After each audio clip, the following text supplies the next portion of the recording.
Despite being a former Chief Justice of Nigeria, justice has taken 5 years to come. The appellate court's verdict is based on the terms of settlement reached by Justice Walter Onnoghen's legal team and the Office of the Attorney General of the Federation, Lateef Fagbemi.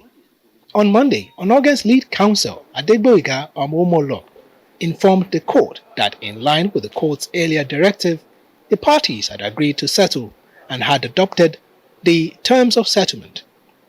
Tijani Ghazali, counsel for the Attorney General, aligned with Awomolo's submissions and adopted the terms of settlement.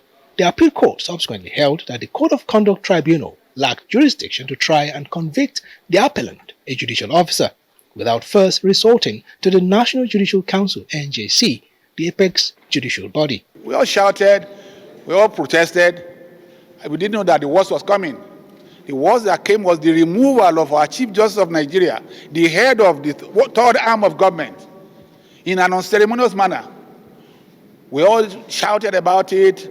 It was maneuvered. Unfortunately, the man became a victim.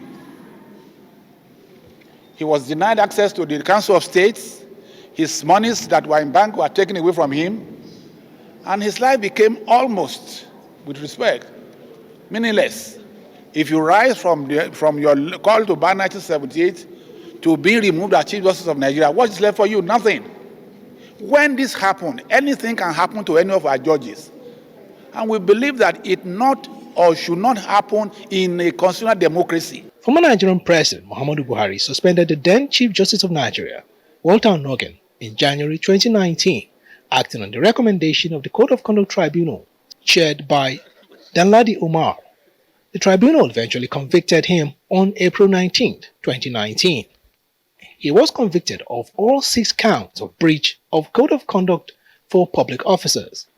The tribunal also ordered the forfeiture of his 5 bank accounts and the money in the accounts which Justice Onnoghen did allegedly declare in his asset declaration form submitted to the Code of Conduct Bureau, an agency of the federal government. Godfrey Eshemoge, Arise News.